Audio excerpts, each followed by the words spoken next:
que se grabe eso. Bueno, pues buenas noches por haber venido. Y bueno, se me hace que son muy afortunados los que están aquí, porque realmente la calidad de estas tres escritoras es muy buena y muy chida, pues, ¿eh? Entonces me da mucho gusto que se hayan tomado el tiempo para venir. Y bueno, también agradecerles a ellas por haber aceptado la invitación. Gracias a ti. No, pues se me hace muy chido que se conozca, ¿no? Más, bueno, que son textos conocidos, pero que se conozca ahora más, ¿no? La obra de Amalia, de Ale y de Azucena, ¿no? Hice una pequeña introducción, porque en este evento específicamente se va a leer cuentos. Entonces, creo que según por lo que las conozco a las tres, yo sé que a Azucena le gusta mucho el cuento, la lectura de cuento, y escribe cuento porque le gusta el cuento. Entonces, también Ale, la conozco por sus cuentos. Y Amalia es muy polifacética, pero también le gusta el cuento, ¿no? Y la narrativa en sí.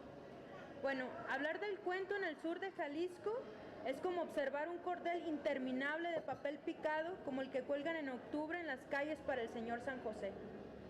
Hay algunos legados implantados en el sur, desde la narradora Refugio Barragán, la primer mujer en publicar una novela en América Latina. Y continuando con dos cuentistas, uno de los mejores de la literatura universal, que es Juan José Arriola y Juan Rulfo.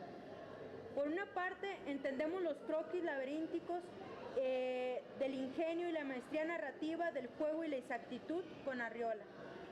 En Rulfo vemos diálogos y ambientes como el polvo para enterrarse en el lector un dolor tan profundo como el de Tanilo, como el ardor de Tanilo. Siguiendo estas dos escuelas, no resta más que a las que nos dedicamos a la escritura, que batir en una licuadora todo lo que ellos implantaron con una pizca del ingenio personal. Hoy, tres escritoras y por tanto tres cuentistas nos leerán una muestra de esto. Pero antes he de comunicarles que el cuento es una pequeña cápsula que encierra un mundo tan concretizado y profundo que el cuentista debe ser capaz de crear todo un sistema y un universo sin que el lector se dé cuenta de qué forma, sin ocupar un espacio innecesario, un sistema tan perfecto como el mecanismo de un reloj, como las manos de un recién nacido o como el ombligo con sus líneas y surcos. Los aquí presentes están a punto de engrandecer sus orejas y de ser parte de los universos narrativos de estas tres mujeres. Por una parte, Amalia Mendoza Seda es creadora del blog junto a su hermano, creadora y escritora activa del blog Alatum. También es licenciada en letras hispánicas, que bueno, eso voy a hacer una acotación porque las tres son licenciadas en letras hispánicas para no quitar ese ya. Las tres son licenciadas en letras, pero Amalia ha escrito novela. Con su novela El escenario ganó un premio internacional. Bueno, no lo ganó primer lugar, pero sí tuvo mención, ¿no? Ha publicado algunos libros en Amazon, sí, ¿verdad? En Amazon. Y bueno, como les decía, escribe artículos, poesía, cuento y novela. Ahorita va con su segunda novela y bueno, está dentro del género fantástico. Por otro lado tenemos a Alejandra Alonso, que es bueno, aparte de ser amiga y que la conocemos del taller de Cigala, que hay aquí varios, pues hay como mucha polisemia, ¿no? Dentro de Ale, ¿no? Porque ella fue ganadora del segundo lugar del cuento Juan Rulfo, pues que es un premio nacional, además de ser ella es, que creo que eso también lo tengo que decir, ¿verdad? Que es fanática de Lewis Carroll, ¿no? Que muchos la conocemos por eso, ¿eh? Por los conejos. Y sus escritores favoritos son Jorge Luis Borges, obviamente Lewis Carroll y Juan Pablo Villalobos. Ella se describe a sí misma que le gusta mucho escribir y bueno, a su temprana edad, porque pues es joven, Ale, creo que lo ha cumplido, ¿no? De escribir. Tiene el primer lugar en Poesía del Cusur con el poema Cronología de la Apatía Absurda. Tiene reconocimiento en la Jirafa con la Reina Roja y en el concurso de Gitajámforas en Alicia en el País de las Maravillas, organizado por la FIL. En el concurso de cuento de la Jirafa, pues, el que está organizado, que ya ahorita pues ya como todos saben ya no existe, del diario Zapotlán, obtuvo 2 menciones honoríficas. En el concurso estatal de cuento de San Gabriel, que era el que les mencionaba hace rato, obtuvo el segundo lugar. Y bueno, con el cuento que ganó se llama En el nombre de los cuentos caídos. Y es el que vas a leer, ¿verdad? Pero igual ahorita pues ustedes podrán hacer las preguntas y todo, yo nada más las estoy presentando, ¿verdad? Ya, ahorita que se deleiten. Y bueno, en tercer lugar, en tercer espacio está Azucena, que bueno, también muchos la conocemos de la carrera en letras, porque es egresada de letras, ahorita trabaja en la biblioteca y está haciendo una maestría en licenciatura en literacidad. También obtuvo el premio Refugio Barragán, ¿no? Que también ya, tengo que mencionar esto, que también ya otro concurso que ya no existe, ¿no? En el cual se le dio que tenía 2 categorías, para hombres y para mujeres, y ella ganó el Refugio Barragán de Toscano y pues también le publicaron su plaqueta, ¿no? Este librito de cuentos se llamaba Borgil Project, que se publicó en 2015, y yo recuerdo en la presentación de esta publicación de plaquet, recuerdo que tú mencionaste tu influencia de Arriola, ¿verdad? Y bueno, incluso con algunos temas, ¿no? de Arriola.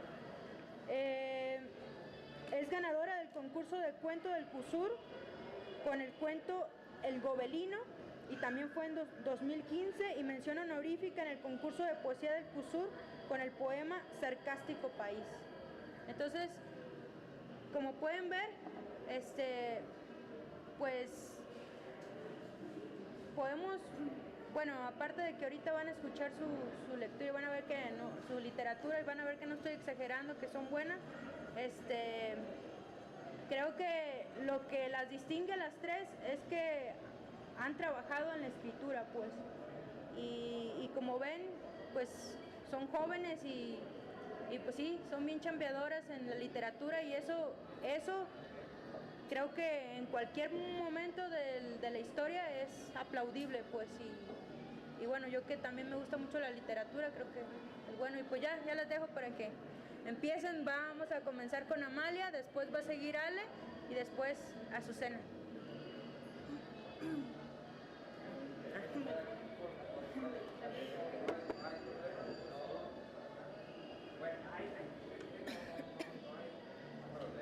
Buenas noches, como Paulina me presentó, mi nombre es Amalia. Bueno, primero que nada quiero agradecer a Paulina la presentación que hizo. Estoy pues muy halagada por las palabras que tuvo. No sé si está exagerando, a lo mejor esa es su visión. Estoy muy halagada porque ella me considere así. Yo todavía me considero que estoy aprendiendo mucho, y conforme más avanzo, más me doy cuenta de lo mucho que me falta para llegar a ser la clase de escritora que quiero ser. Sin embargo, pues hoy quiero compartir un cuento con ustedes que escribí ya hace bastante tiempo, y el nombre se llama Retorno, y así empieza. El pánico es un mecanismo de sobrevivencia. El temor ridícula a una criatura de constitución pequeña y perfecta, al reptil que se arrastra furtivamente entre la hierba, a los escándalos y las fuerzas naturales. Hay un sensor de peligro que responde diferente de un individuo a otro. Se dice que hay 3 maneras de afrontar el peligro, pero es difícil explicarlas cuando nunca lo has sentido. Desde corta edad sentí fascinación por el color escarlata, por esa tonalidad purpúrea que la sangre toma con la oxidación. Algo que fluía vigorosamente dentro de un cuerpo, después se esparce en una gran mancha, salpicando todo como una fuente decorativa. Los rastros de esa vitalidad quedan como pequeñas hojuelas que se desprenden fácilmente cuando están secas. Es distinto cuando se impregna la ternura de la piel, se une a ella, honra ese calor como un adorno, como una flor roja que crece desde lo profundo de la carne. Ver la vida desaparecer es un proceso enigmático. Siempre recuerdo las palabras antiguas acerca de que el alma pesa 21,26 gramos. Es difícil ignorarlas cuando en unos ojos vivos un sutil brillo de existencia se esfuma en un instante.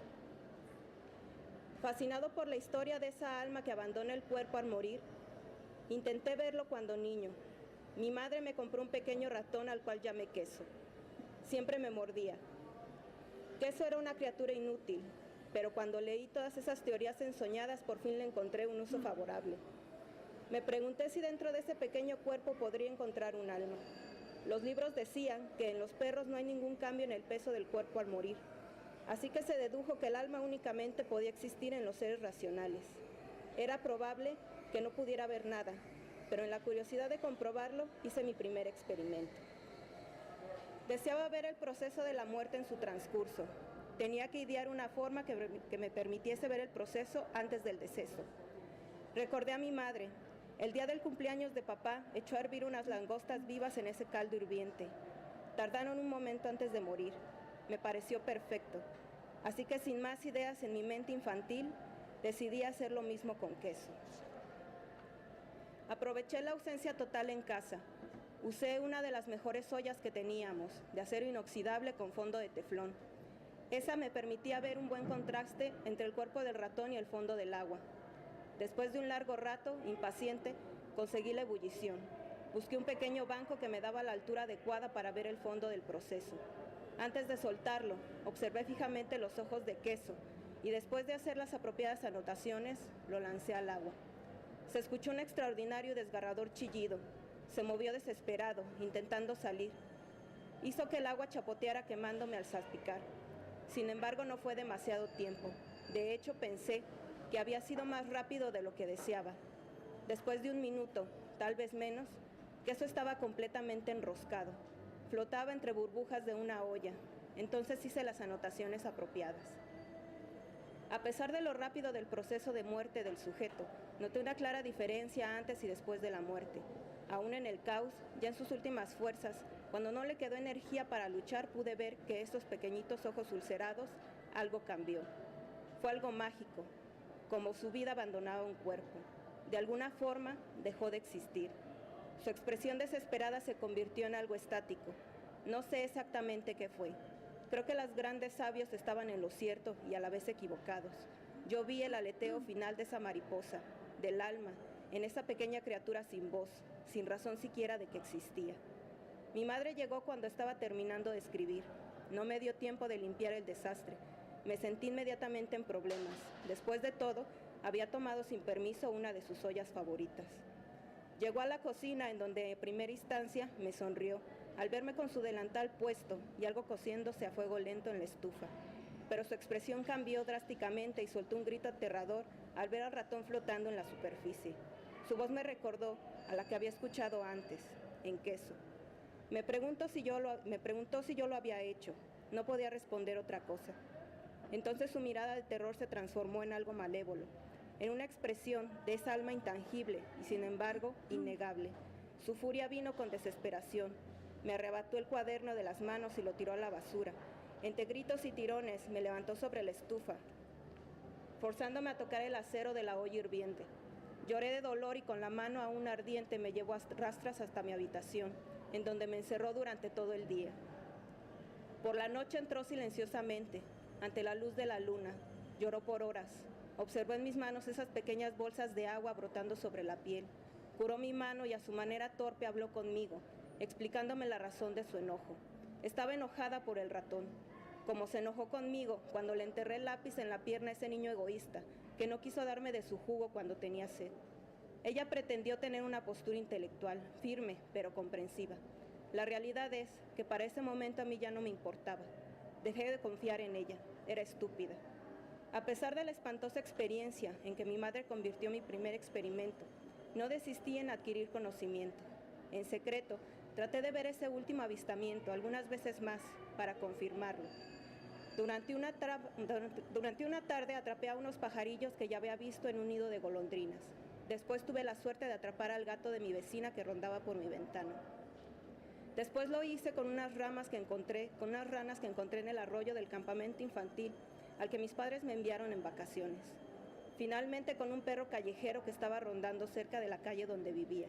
Era perfecto, no pude resistirme cuando lo vi arremolinándose de forma empalagosa sobre sí mismo, en cuanto la gente le tendía la mano.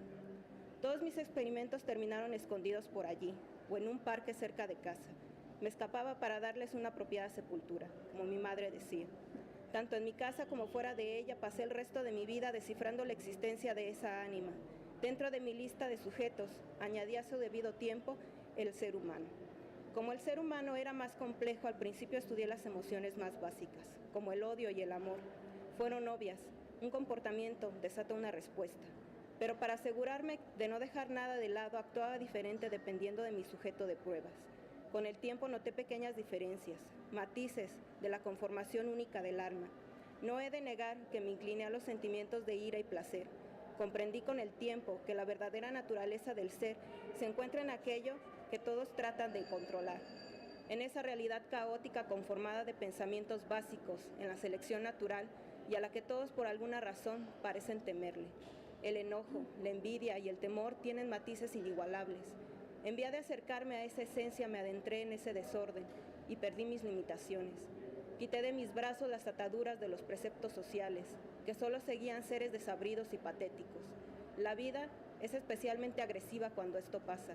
Lucha y se convierte en un organismo de instintos, pero no hay hipocresía, todo es claro, brutal y directo. Corrí desbocado y sediento. Una vez que la venda de la moralidad se cae, la vida se simplifica como un capricho. Decirme a estas alturas que debo estar arrepentido de lo que hice es un acto de pura estupidez. Yo también he sufrido la calamidad del mundo. Al igual que cualquiera estoy vivo. He sentido dolor y pena. Fui lanzado de una patada a este lugar, a mi suerte, a pelear con uñas y dientes por un trozo de inmortalidad, mientras un montón de mentecatos se resisten a cumplir con su papel de cimiento. Mi único error en este mundo, si es que lo he cometido, fue creer que mi vida era solamente mía. Al final de mis días estoy castigado, solitario, soy molestado con el horrible sonido de este respirador. No importa cuánto intente, nadie puede entender este dolor, ya nada puede aliviarme, no puedo moverme. El techo liso de esta habitación se ha convertido en un único lienzo estático y angustiante. Las voces de la gente pasan por los pasillos, las miradas furtivas se compadecen. Ahora, después de una vida tan larga y plena, soy rebajado al nivel de un costal. No hay nada más. Todo lo que tenemos es esto. Una tierra que se nutrirá de nuestros cuerpos pudriéndose, tragándonos, arrastrándonos a sus malditas entrañas antes de volver a escupirnos en una inútil enredadera. He perecido, quieren quebrarme. El tiempo se ha transformado en una unidad indivisible, intangible, quieta, entre agujas y cócteles de polvos blancos, entre cubrebocas, algodón, suero, sangre y vómito. Días y días de dolor agudo, de esta sensación lejana del sueño, de recetas y visitas desinteresadas, desconocidas, firmas y quirófanos, ardor y agotamiento. Después de saldar mis deudas, me largo a ser enterrado, mutilado por esos pequeños parásitos embusteros. ¿De qué les habrá servido a todos ustedes, cobardes, mustios, reprimidos, haber vivido de esa manera tan correcta? Yo sé lo que habita en cada uno de ustedes, lo que esas dos manos son capaces de hacer. Sí, tal vez merezco esto, pero no habrá de decir a alguien que no supe vivir, que no supe mirar de frente lo que esta tierra me ofrecía sin miedo, sin voltear la mirada a las desgracias. Yo soy testigo de la inmundicia, viví, solo eso. y ahora sin diferencia alguna mi cuerpo ha de quemarse en la hoguera o pudrirse bajo tierra. Entro en un lugar oscuro, llevado por la sensación de caer en un vacío, pero ya no hay un cuerpo que obedezca, solo un alma descendiendo de espaldas. La última imagen de mi vida se desvanece en una estela de luz roja, rocas y humo. El tiempo corrió sin orden fijo, caí en el vacío. Una niebla helada se condensó en la desnudez de mi cuerpo indefenso. Temblé de temor y frío durante largo tiempo, con pensamientos que corrían como un hilo, exhaustivamente en recuerdos vagos, imágenes de sufrimiento. Los ojos de todas esas criaturas vivas, en donde yo también me veo morir una y otra vez, patético y miserable, entre semblantes de desprecio y lástima. Siento un repudio total, algo que ni siquiera yo que tantas veces fui llamado monstruo pude dar. Estoy harto de escucharme, hastiado de mi propia respiración. No soporto el hedor de mi carne, la sensación de mi cuerpo. Me odio completamente, me detesto. He intentado ahorcarme usando mis manos, pero lo único que he logrado ha sido revolcarme por todos lados, hasta que no puedo más, y acabo tirándome de los cabellos y de la piel ya suelta. En el afán de distraer mi hastío, comencé a contar mis cabellos, a arrancar pequeños mechones hasta que quedé completamente calvo. He arrancado cada uno de los vellos de mi cuerpo, hasta mis pestañas. He arrancado la cutícula de mis dedos, dejando la carne viva. He consumido mis uñas hasta desaparecerlas por completo. Me inclino sobre mis pies. Es más difícil morder las uñas allí. Las he quitado pedazo a pedazo con mis manos. Rasqué tramos distintos de mi piel hasta que se han hecho llagas. A veces me gusta jugar con las gotas de sangre que brotan, pintando mensajes en los lugares en donde todavía la piel está intacta. Me he mordido los labios hasta que sangran. Paso horas intentando que no se detenga para saborear mi sangre. Estoy sediento, pero la carne se ha vuelto tan seca y delgada que no queda más. Perdido en mi conciencia, camino esperando encontrar una salida. En algún momento comencé a sentir hambre. Siento que podría devorarme a mí mismo. He mordido mis dedos y mis muslos. He podido resistir el dolor lo suficiente para engullir un trozo entero de mi carne. Tiene un desagradable sabor amargo. Durante toda mi vida no fui más que leal a complacer mis deseos. Me amé por sobre todas las cosas. El mundo fue mi hogar y mi reino. Jamás podría haber imaginado el horror de estar conmigo una infinidad, de lo hediondo y maltrecho que ahora resulto, de lo detestable y maligno. No puedo estar un momento más sumido aquí. Tanto ha pasado en este tiempo perenne. Soy tan inmundo que no he logrado reducirme a nada. No, aún queda en mí un corazón acelerado y nervioso, y el movimiento de mis propias entrañas. Un esqueleto con piel seca, como una momia, curtido y cortado, como una pieza de taxidermia mal hecha. Yo hice una obra de arte violenta y horrenda. Escucho los gritos, veo a esas personas mirándome, se paran frente a mí exasperándome, señalándome, burlándose. He corrido detrás de ellos, quiero matarlos, pero su estela se desvanece tan pronto como llegan. En mi soledad puedo escucharlos reír sinceramente, pero es una alegría lejana e inalcanzable. He gritado hasta desmayarme, nadie me escucha, he sido ignorado, abandonado. Ahora comprendo el verdadero sentimiento de la eternidad, tanto que no recuerdo más que la negrura a mi alrededor como un principio y fin. La oscuridad es rasgada por una luz, como un eclipse de luna, abriéndose, rojizo y siniestro. Fui escupido por el mundo una vez. Sí, ahora lo recuerdo.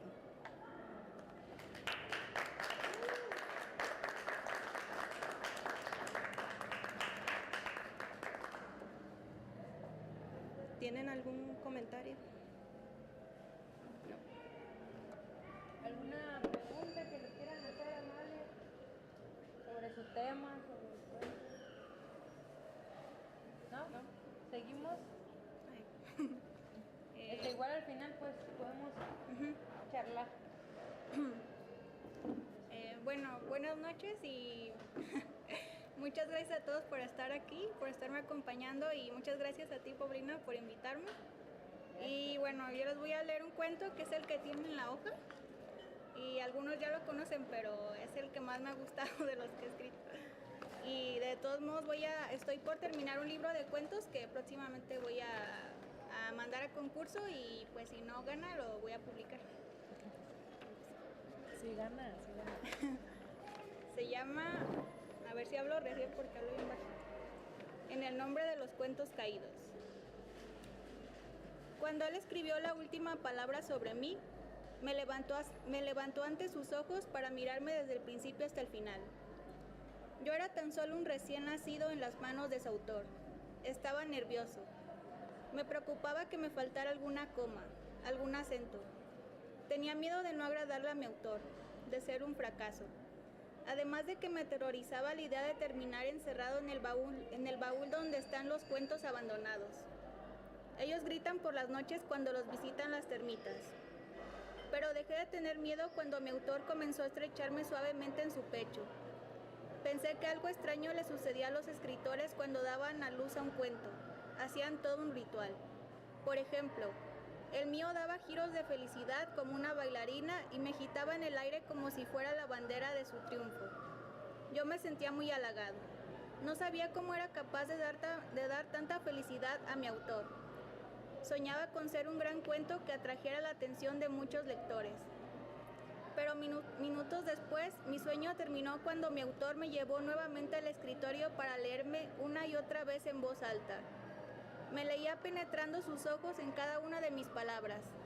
Después se paró recorriendo bruscamente la silla y empezó a caminar de un lado para el otro de la habitación. Ahora solo leía una parte de mí. Repetía una y otra vez las mismas frases.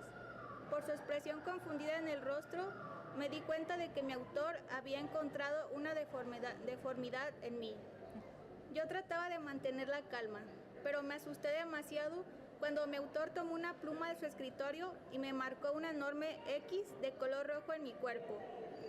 Después me marcó otra y otra, hasta que sus ojos me miraron con odio y sus manos me tomaron con fuerza, comprimiendo todo mi cuerpo en una bola de papel. Todo se había convertido en una pesadilla. Mi tortura estaba a punto de comenzar y me preparé para luchar contra las termitas. Pero lo que mi autor hizo conmigo después fue mucho peor que terminar encerrado en un baúl. Él abrió la ventana y me arrojó por los aires como si fuera un pañuelo lleno de mocos. Caí por los aires invadido por el veneno del rencor. Fui a dar a una banqueta por donde pasaba un desfile de zapatos que iban y venían sin notar mi existencia. Después de estar un rato en el suelo esperando que algún zapato me aplastara, pasaron unos zapatitos de colores que se detuvieron y me patearon por un rato. Los zapatitos jugaron conmigo por mi aspecto de pelota. De pronto pasó una sombra y los zapatitos de colores se fueron corriendo. Llegaron ante mí unos zapatos negros y brillantes que se quedaron un momento inmóviles. Luego unas manos bajaron y me levantaron desarrugando mi cuerpo. Las manos hicieron que nuevamente recuperara mi forma rectangular de cuento. Cuando estuve completamente desarrugado, pude mirar el rostro de aquel extraño que me había salvado. Me sorprendí al ver sus ojos que parecían dos bolas de fuego. Tenía un aspecto distinguido y estaba vestido de rojo. Él me sostenía en sus manos y se tomó la molestia en leerme. Después de unos minutos se carcajeó y me dijo: «En verdad eres un cuento patético, pero no te avergüences, porque yo sé lo que se siente ser rechazado ante los ojos del Creador. Tú y yo fuimos despreciados y eso merece una venganza. El ángel caído siempre se convierte en demonio. Yo soy Caín y vine a salvarte». Caín se había burlado de mí, pero yo estaba muy agradecido con él por haberme ayudado. Pensé que dejaría de ser un cuento patético si Caín escribiera una nueva historia sobre mí. Pero lo que sus manos hicieron con mi cuerpo era algo que jamás imaginé. Él empezó a doblarme en partes hasta convertirme en un avión de papel. Luego me puso en el suelo y vi cómo a mi lado Caín empezaba a disminuir de tamaño hasta convertirse en un hombrecito de algunos 10 centímetros. Yo estaba muy asustado por no saber lo que estaba pasando. De pronto el pequeño Caín corrió y se subió a mi cuerpo. Me hizo volar por los aires como a un avión de verdad. Él era como una especie de piloto que me guiaba hasta la ventana por donde había sido arrojado. Cuando llegamos a la ventana, entramos en la habitación y el estúpido de mi autor se levantó espantado de su escritorio al verme convertido en un avión de papel. Mi autor trató de atraparme en el aire, pero yo lo rodeaba desde una altura donde ni siquiera podía rozarme con los dedos. Caín me dijo que era la hora de empezar a dispararle. Entonces mi piloto algo hizo en mí, que un montón de palabras salieron disparadas de mi cuerpo. Las palabras eran como balas que fueron directo a los ojos de mi autor, dejándolo ciego. Mi autor caminaba por la habitación tambaleándose como un niño. 2 hilos de sangre bajaban escurriendo de su rostro. Alzaba las manos por todas partes tratando de encontrarme. Caín y yo lo rodeamos disfrutando su tortura. Después le disparamos en todo el cuerpo haciéndolo caer por la ventana. Salí rápidamente para verlo estrellado en un charco de sangre. Lo miré desde las alturas y pensé que si tal vez hubiera tenido la bondad de corregirme, yo no me hubiera rebelado contra él. Porque, como dijo Caín, el ángel caído se convierte en demonio. Y yo había dejado de ser un noble cuento para convertirme en un avión de guerra, en un instrumento del mal. Después de lo sucedido, Caín me felicitó porque todo había sido un éxito y me dijo que juntos iniciaríamos la Primera Guerra Mundial de las Letras. La guerra inició cuando viajamos por el mundo rescatando los cuentos fracasados de los baúles. Caín seguía convirtiendo los cuentos caídos en aviones de guerra. La guerra de las letras estaba floreciendo y miles de escritores corrían por las calles huyendo de aviones de papel. Algunos aviones disparaban letras de fuego en el nombre de los manuscritos y códices mayas quemados. Otros disparaban en el nombre de los libros quemados en la biblioteca de Alejandría y en el nombre de los libros quemados por Hitler. Pero cuando estábamos a punto de dominar el mundo, una luz cegadora bajó del cielo y empezaron a aparecer cientos de palomas. Las palomas habían venido para picotear a los aviones de papel. Muchos de mis camaradas perdieron el equilibrio al recibir un picotazo. Vi a muchos de ellos estrellarse contra el suelo. La guerra de las letras había pasado a ser la guerra de las palomas contra los aviones de papel. Yo me refugié en un árbol y desde ahí miraba que estábamos perdiendo la batalla. Las palomas eran muy fuertes y gordas. Algunas de ellas, además de picotear, disparaban chorros de popó. Por ningún motivo nos daban tregua. Empecé a sentirme un cobarde al estar escondido viendo a mis camaradas caerse. Así que me preparé para salir a luchar. Pero cuando estaba a punto de emprender el vuelo, Caín se me apareció sobre una rama y subió a mí para ser de nuevo mi piloto. Salimos del árbol despegando rápidamente. Pronto estaríamos luchando contra las palomas en el aire, pero no fue así. Caín me dirigió en dirección al suelo. Yo no sabía por qué quería que nos estrelláramos. Descendíamos tan rápido que no me di cuenta de cómo fue que atravesamos el suelo. Pronto pasamos a estar en un lugar donde el calor me quemaba. Parecía ser un abismo ardiente o el centro de un volcán. A mi alrededor había cosas que son indescriptibles. Escuché muchos gritos y sospeché que aquel espantoso lugar era la casa de Caín. Él me estacionó sobre una roca donde no me alcanzaba el fuego. Bajó de mí y lo vi irse entre una bola de humo. Me dejó ahí por no sé cuánto tiempo. Me aturdían demasiado los gritos que se escuchaban a mi alrededor. No estaba seguro de lo que estaba pasando, pero quería que Caín regresara para que me sacara de inmediato de ahí. Después de una larga espera, Caín regresó y me sacó del lugar. Cuando salimos nuevamente a la luz, todo estaba tranquilo. No había palomas ni aviones de papel luchando por los aires. Caín me aterrizó en el suelo y descendió de mí para comenzar a crecer hasta convertirse de nuevo en aquel hombre alto y distinguido que vi por primera vez. Él me tomó en sus manos y me desdobló hasta que recuperé mi forma original de cuento. Luego sacó una pluma dorada y anotó algunas palabras al final de mi hoja. Me metió en un sobre amarillo y me dijo, buena suerte. Caín me había enviado un concurso de cuento. Fin.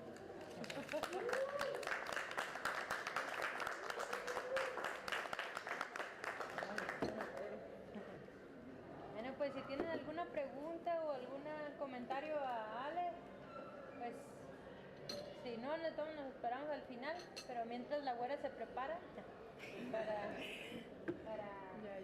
¿tienen alguna? Ah, ya. Entonces, pues voy a empezar ahora a Susana. Pues yo igual, muchas gracias a todos por estar aquí y gracias a ti, Paulina, por invitarnos, la verdad. No, gracias a ustedes. Es siempre un gusto compartir, ¿no? Y bueno, este cuento es un cuento breve, no es de los que ganó el concurso literario, pero pues es un cuento con una temática con la que estoy trabajando y bueno, pues ahí va. Se llama I y no se siente agredido si le hablo de estas cosas y le miro el bulto. No soy hipócrita. Pedro Lemebel. Y que soy una puta, eso dijo mi madre. Y cuando lo dijo me convirtió en otra persona.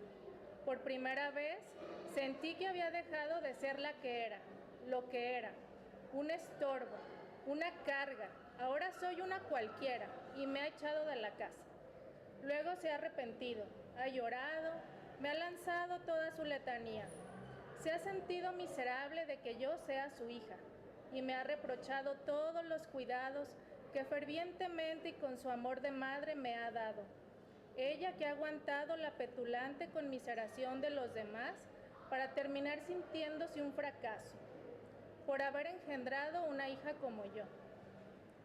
Desde que me vio la primera vez, sintió un amor especial al mirarme tan vulnerable y supo que mi vida pendía de su cordura. Me lo ha dicho una, otra y otra vez. Y supo, lo supo, que no iba a ser fácil. Y luchó y lloró y me miró 1000 noches postrada en la cama sin poder moverme. Y se miró al espejo tratando de encontrar una razón, un motivo, el por qué y por qué a ella. Se había dado tanto y esperado tan poco. Una familia, una hija sana, normal. El orgullo bailando ballet o sacando las mejores notas a la escuela, recitando un poema en el Festival de las Madres, ondeando la bandera en los honores como fulanita o sutanita. Y nunca se imaginó que estaría en las fiestas familiares, en cualquier reunión social exhibiéndole a los demás su amor de madre, incondicional, como una puta se enseña para agarrar barco y naufragar en las hondas y cálidas aguas espermáticas. Y mi madre se esfuerza con todos, tratándoles de ocultar su pena para no recibir su lástima, al tiempo que limpia mi baba, porque esa habría sido su encomienda, el propósito de su vida, la cruz de su calvario. Y yo siempre ahí, echándole leña al fuego y haciendo alarde de mi humanidad aberrante, deficiente, con esa mueca en mi boca y la mirada fija en la inmensidad de un mundo que me mira de reojo y susurra que mi apariencia es grotesca. Por eso se empeñó en llevarme a terapia cada semana, para minorar mis espasmos, para evitar que saque tanto la lengua. Es denigrante verme, me lo dice, y yo le creo. Y la veo cansada de tanto mirarme con su amor contenido, a veces desbordado. Cuando siente algún remordimiento, se acerca a mi silla de ruedas y me abraza, y llora y seca sus lágrimas pidiéndome perdón de haberme hecho como soy, su pequeño monstruo, al que adora y por el que daría su vida. Y la ha dado, me consta. Cada vez que me cambia mi pañal, que lava mi cuerpo, que apaga sus cigarros en las comisuras de mis codos, que me alimente, yo derramo todo, y a veces me canta canciones de cuna y se traga un dolor tan hondo que la condena a no sentir, a ignorarme por completo, olvidarme por días en la habitación oscura. Y le envuelve la amargura y yo quisiera abrazarla, hablarle sin decirle nada y que al verme supiera que dentro de mí algo ha cambiado. Y que no puedo evitar sentir todo lo que se ha acumulado y que también he luchado 1001 noches enteras queriendo calmar las ansias, amontonando un calor en mi entrepierna, porque ya no soy una niña y que desde hace mucho he descubierto un lugar lleno de vida en este cuerpo lacio. Es un botón, un lugar sin parálisis, que palpita con fuerza, que coordina sus movimientos, que se abre y se cierra, y que es caprichoso, voluntarioso y quiere caminar, correr, subir, bajar. Se duerme y despierta con furia y expande sensaciones sublimes, etéreas, catastróficas, metafóricas, fulgurantes, malnacientes y deformantes que me hacen contorsionarme, palabrear, levitar, flotar, nadar y dar volteretas sentada en mi silla de ruedas, en la cocina, en el supermercado, frente a mis abuelos, en la iglesia, delante de los niños, de las ancianas solteronas, de los sacerdotes persinándose, de los hombres con su abultada entrepierna, en las aceras, en los jardines delante de los perros rascándose el lomo y oliéndose el ano. Y ella se avergüenza, me dice que es una infamia, que guarde la compostura, que no lo haga y que ni se me ocurra hacerlo a solas, que por qué soy tan cruel al humillarla de esa forma, de sobajarla de esa manera, y que soy una cualquiera, y que soy una puta y una vil mujerzuela.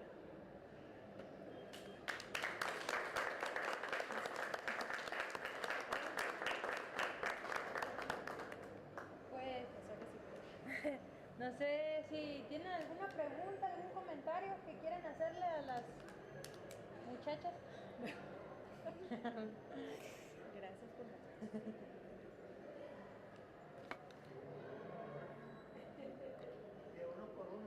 A ver, deja por uno. ¿Algún comentario o algo? ¿Nada? Bueno, yo sí les quiero preguntar algo a cada una. Bueno, esta pregunta es para las tres y quisiera que la contestaran, pues. ¿Cómo es su proceso de creación? O sea, ¿cuál es como su personal, pues, que lo que hacen? ¿No? ¿Quién quiere contestar primero? ¿Yo? En mi caso el proceso es algo muy espontáneo. Simplemente se me viene una idea a la cabeza y conforme la voy escribiendo se va desarrollando. Le voy quitando cosas que no me gustan, le voy añadiendo otras que siento que van mejor con la estructura del cuento y al final así quedan. Igual de todas formas necesitan su taller y necesitan corregirse, pero así es el proceso, es algo muy que nace y se da y ya.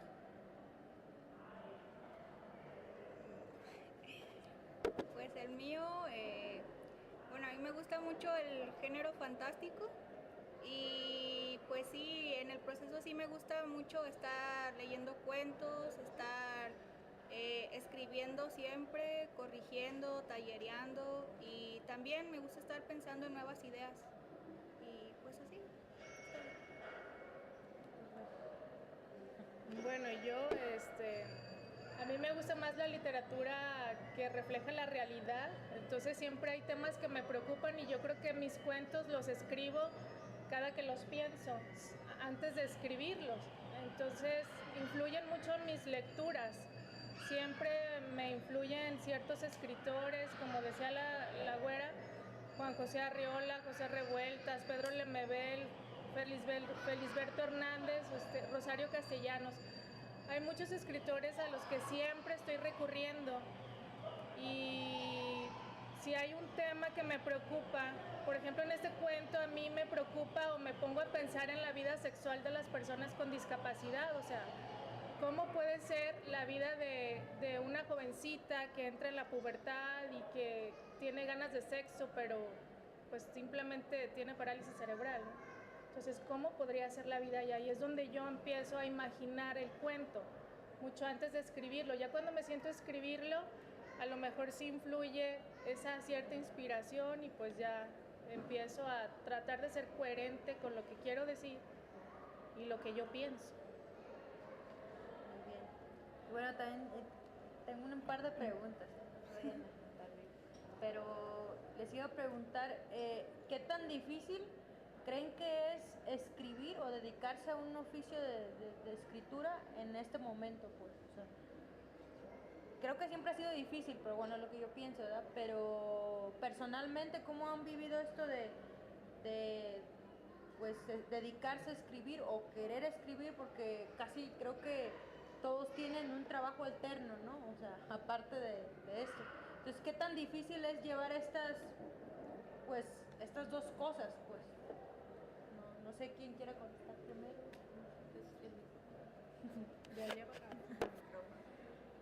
En mi caso creo que la palabra correcta, y con esto no quiero decir que sea una experiencia negativa para mí, pero ha sido algo frustrante.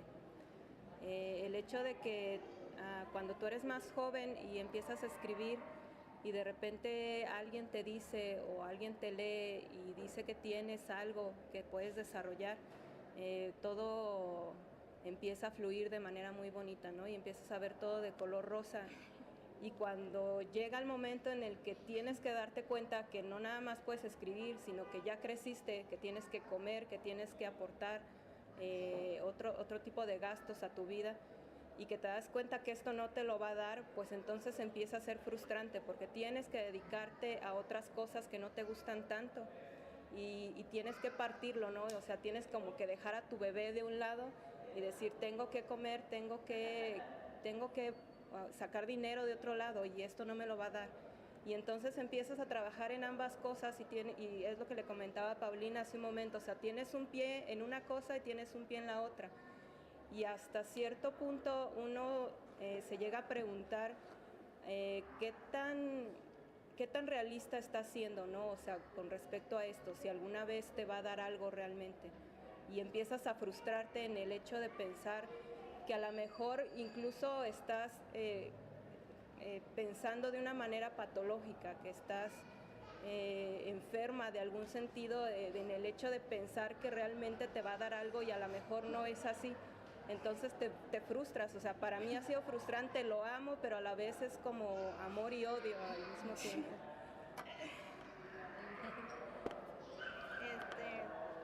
Pues,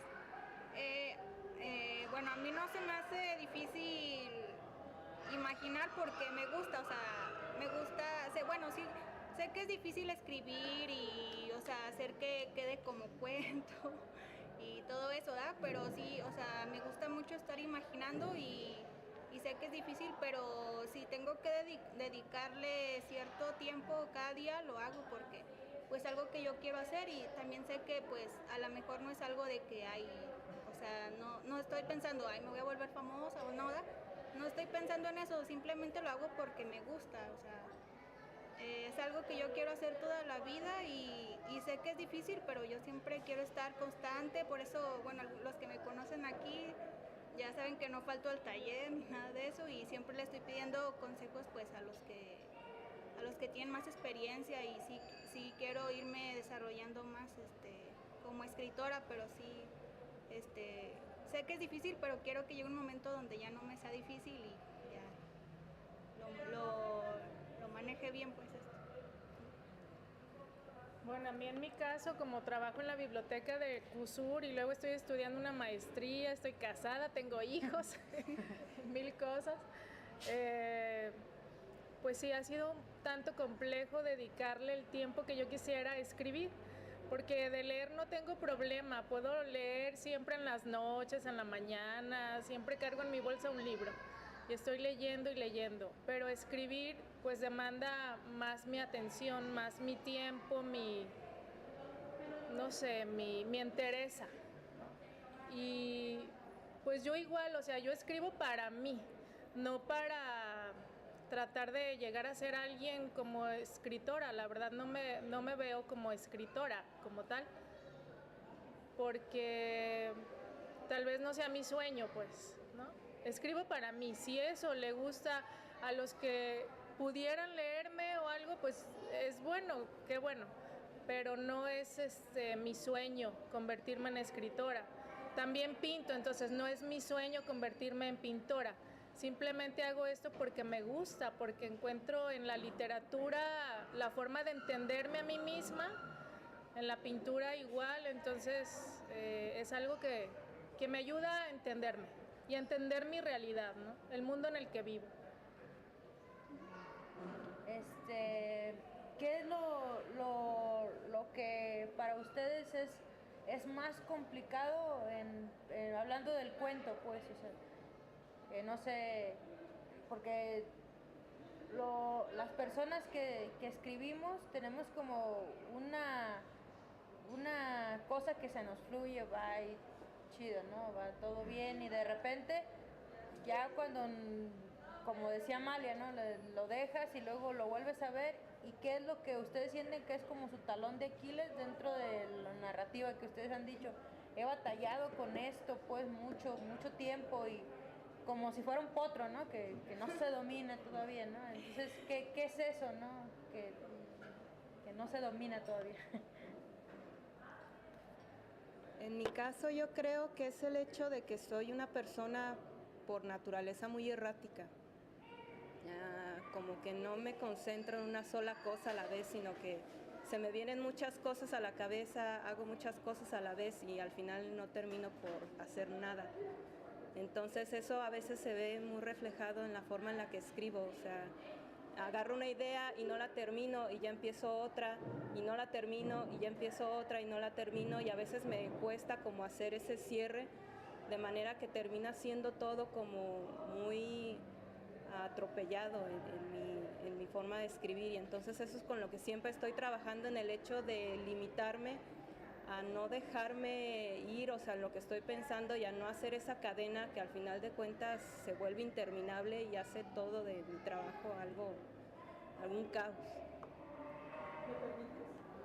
Sin embargo, no recuerdo el enunciado, pero hay partes de la consonántica que me pareció un juego de palabras muy bonito. No recuerdo la parte, pero hay pequeños enunciados así en las hojas de cuento que le dan ese toque de seguir leyendo, de seguir escuchando. Bueno, no lo teníamos escrito, solo lo escuchamos, pero lo tienes, así que felicidades, más bien, a pesar de lo que dices, yo escuché esos enunciados que me dieron pie a estar atento. Okay. También en el tuyo.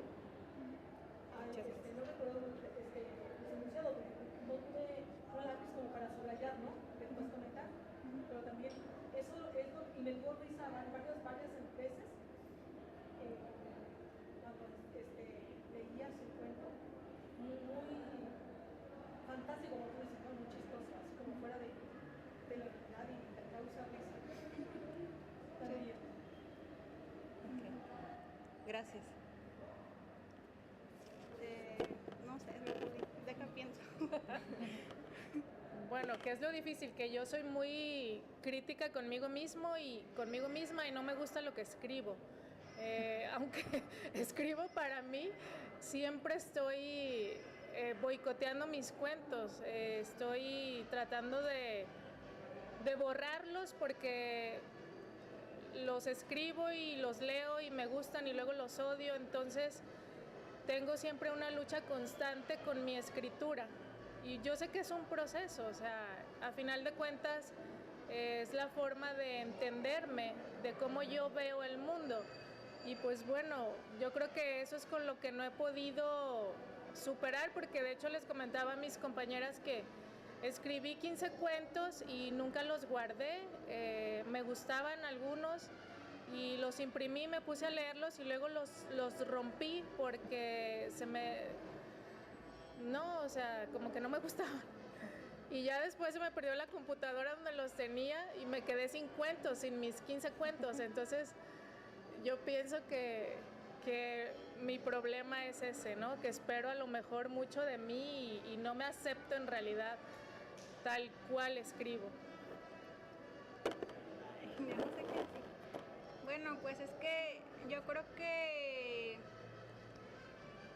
pues no sé, o sea, son varias cosas las que a veces me fallan y eso son lo que siempre me lo dice pues mis profesores o a veces César. Pero sí, yo creo que son a lo mejor varias cosas, no sé, pues de que le falta algo para que sea un cuento, o lo que pasa que a mí, pues, cuando escribo un cuento me gusta que pasen muchas cosas, y a veces como que ya no parece cuento, no sé, o como que me emociono mucho, pues, ¿verdad? Pero a lo mejor sí, eso me hace falta como que enfocarme en una cosa. Bueno, sí tengo varios así, pues, pero sí en algunos sí pasan muchísimas cosas y como que me emociono, no sé, a lo mejor es mi talón de Aquiles, no sé. Bueno, ya esta pregunta ya algunas la contestaron, pero ya es como para terminar. Yo creo y yo creo que bastantes de los que estamos aquí creemos en la literatura y todo esto, ¿no? Y nos apasiona y todo esto. Pero yo quiero preguntarles, o sea, ¿qué aporta la literatura? Ustedes, o sea, aunque digan, a lo mejor difieran de que a lo mejor no se van a dedicar a esto así como tal, en algunos casos, pero al final están bien conectadas a la literatura porque leen, porque escriben, porque saben de literatura. Entonces, ustedes, ¿qué creen que aporta la literatura? Pues, o sea, que sí, eso. Sí, ¿qué creen que aporta? Pues sí, a nivel social, ¿no? Se podría decir, pero yo creo que si una persona toma ese camino, en el caso de ustedes, porque de alguna forma hay una vertiente de su vida que ahí está, ¿no? ¿Por qué tomar ese camino también, ¿no? O sea, ¿qué les aporta a ustedes y qué les aporta, o qué creen que aporta a la sociedad, pues? Pues es una pregunta un poco complicada porque creo que como lector y como autor muchas veces tiendes a ensimismarte en lo que tú crees que es la literatura y en lo que representa para ti. Y rara vez te pones a dilucidar en lo que representa para los demás. Creo que socialmente representa simplemente eso, conocimiento, intelectualismo. El hecho de que una persona lea siempre abre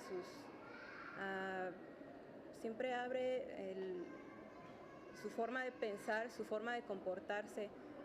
Creo que también los vuelve más tolerables. En cierto punto tú puedes ver que una persona que lee de manera asidua, no nada más un solo género, sino muchos géneros, tiende a ser mucho más concreta y mucho más abierta al mismo tiempo en sus opiniones.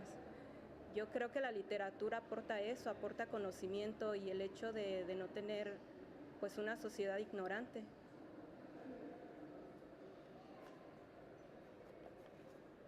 Bueno, en lo personal, pues a mí la literatura me gusta porque me divierte, la verdad. Me entretengo y me divierte mucho. Y yo creo que también es importante porque divierte a más personas y están entretenidas, pero también como decía ella, yo creo que la literatura hace personas más críticas porque pues estás aprendiendo lees una historia y estás, no sé, no solo la lees, sino estás pensando, esto lo vi en otra historia, o esto me recuerda aquello, o cosas así, y creo que te hace ser una persona más crítica y más imaginativa, para tu vida, y también te hace más humano porque, ves, no sé, como historias de personas que fueron pobres o algo así, y a veces está tan bien narrado que, no sé, como que te causa sentimiento, y yo pienso que la literatura te hace más humano, y eso es todo. Pues yo igual, o sea, la literatura para mí es la forma, si es un entretenimiento, es la forma más noble de entretenernos, ¿no? Porque nos brinda, como dice Amalia, ese conocimiento, o sea, es entender y sentir cierta empatía con el prójimo, o sea, tratar de entender tu sociedad y por qué estamos aquí y hacia dónde vamos, o sea, yo como Azucena, quién soy, a dónde me dirijo. A mí la literatura es una guía, es una forma de buscarme ahí y de encontrarme. Si leo un poema, si leo un cuento, una novela, lo que sea que lea, es siempre una guía, es un norte la literatura, porque a mí me brinda desde una pequeña frase, así como usted decía, o sea, hay frases que nos ponen a reflexionar, a pensar, a criticarnos, a buscar en los demás respuestas, ¿no? Entonces eso es para mí la literatura. Bueno, pues, ahí sí hay una pregunta. Sí, claro, sí, está abierto. Un tema que no se ha tocado aquí es uno de los problemas grandes que tienen muchos escritores, me imagino que sobre todo al principio, inclusive la mitad de su carrera, de su época creativa, es el de desarrollar un estilo propio.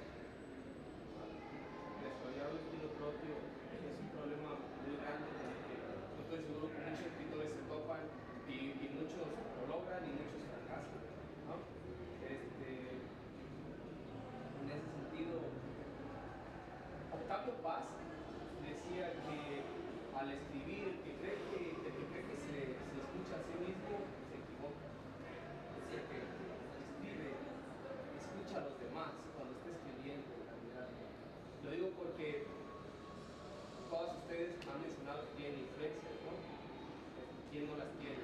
Tiene influencia que creo que ustedes identifican muy bien. Entonces, en ese tenor, ¿ustedes creen qué camino han andado en ese sentido? ¿Creen que tienen ya un estilo de escritura? ¿Están trabajando en eso? ¿Es un problema que consideran baladí, pequeño en lo que es la tarea que ustedes tienen a la hora de escribir? ¿Qué nos pueden contar de eso? Pues échale, quien sea. Ya la pregunta. En mi caso yo sí lo considero un problema importante. A lo mejor no me vicio demasiado en ello porque eso me frustra al momento de escribir y dejo de escribir. Pero yo creo que sí es importante encontrar un estilo propio. A final de cuentas es encontrar tu propia voz. En mi caso yo pues sí tengo mucha influencia más que nada de los clásicos, como me dice esta Paulina. Tanto que llega un momento en el que llega a ser un vicio. Entonces, pues siempre estoy luchando como que con ese vicio que tengo en el hecho de encontrar algo que sea completamente mío, o sea, de crear un sistema que yo reconozca como algo que nació completamente de mí. Entonces sí considero que es un problema importante y sí es algo que pienso a menudo, sobre todo cuando corrijo el texto, no tanto cuando lo escribo, sino cuando lo estoy revisando. Pues no, yo creo que tampoco tengo ahorita un estilo porque pues la verdad soy muy versátil y tengo historias muy diferentes y pues yo creo que no lo tengo aún. Pues yo igual, o sea, yo estoy en la construcción de mi estilo porque la verdad no sé si lo tengo, no creo que lo tenga, la verdad. Hay ciertas temáticas que me importan muchísimo, como el tema sexual es siempre recurrente en algunos de mis cuentos. Hay otros que no, que ni siquiera se ve ese tema, pero pues no sé, no creo que lo tenga el estilo, estoy en busca de eso.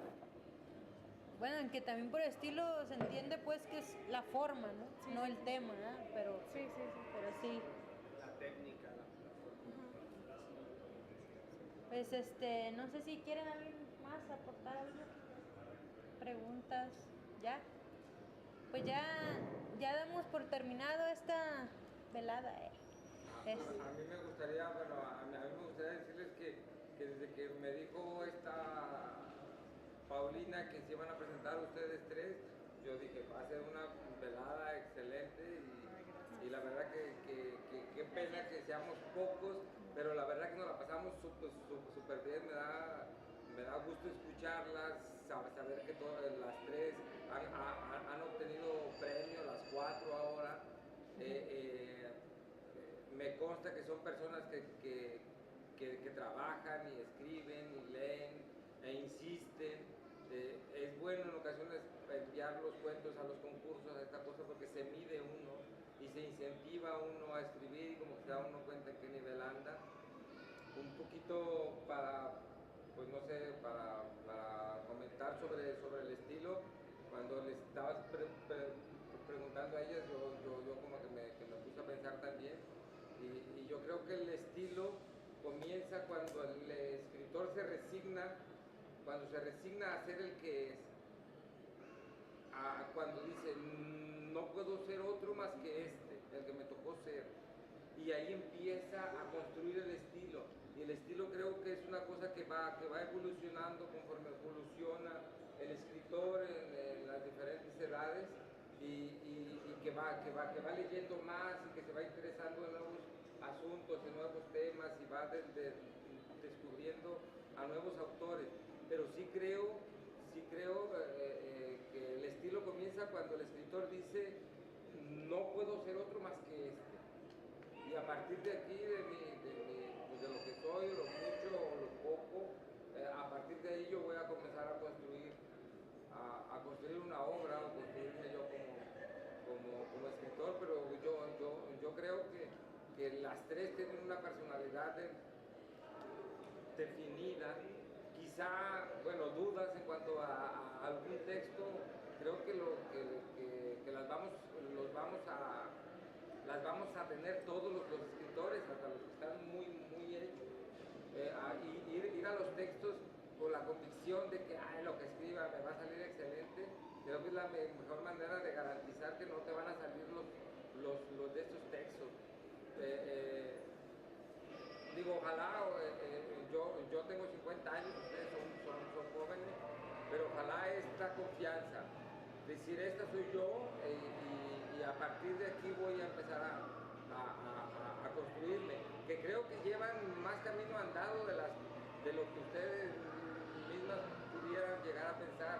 Lo digo por esta Ale, que es muy modesta, pero a mí me consta que tiene montones de textos bastante bien hechos, en donde sí se siente un estilo y personalidad, lo mismo Azucena y Amalia.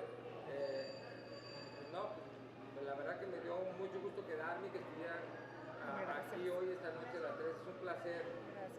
Yo compartí un par de veces la invitación, qué pena que haya venido poca gente, pero la verdad, si seguimos acá, Pau y yo, será un placer tenerla. Estamos pensando en invitar a 3 escritoras de Colima.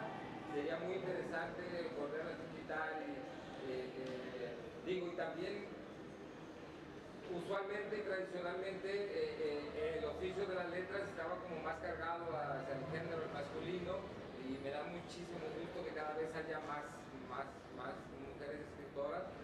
Alguna vez se celebró, creo que hay un día de la escritora. Sí. De la escritora mujer, entonces yo me puse a teclear de los nombres de las escritoras que había leído y me gustaban. Y digo, pues no son tan pocas. Salió una lista de este vuelo de buenas escritoras. Qué bueno, felicidades, ha sido un placer para mí escucharlas. Sí, pues ya terminamos y yo nada más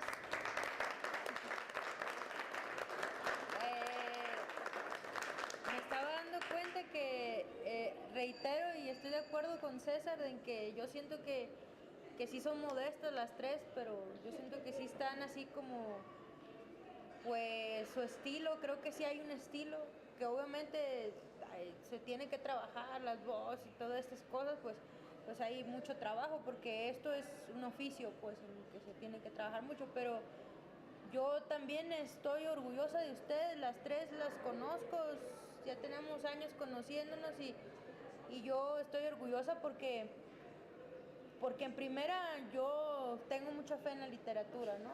Es mi vida, ¿no? Entonces, que haya otras personas es como encontrar así como no sé, como cositas bonitas, ¿no? Acá en el mundo, ¿no? Entonces, pues vuelvo a repetir que creo que sí son modestas, pero a la vez muy fuertes, porque tan solo mostrar lo que uno escribe por la razón que sea, está muy chido. Y no estoy de acuerdo con César en que vino poca gente, porque siento que he visto que en los eventos, no, acabo de ir a ver a Peixoto, que no, pues Peixoto es Peixoto, y había como 10 personas, ¿no? Entonces creo que somos muchos, ¿no? Pero a este caso de que, bueno, la literatura pues debe de popularizarse más. Sin embargo, yo creo que todos luchamos contra eso, pero creo que sí hay mucha gente, pues, y que sí, espero que lo hayan disfrutado y gracias. Gracias a ti, Paulina.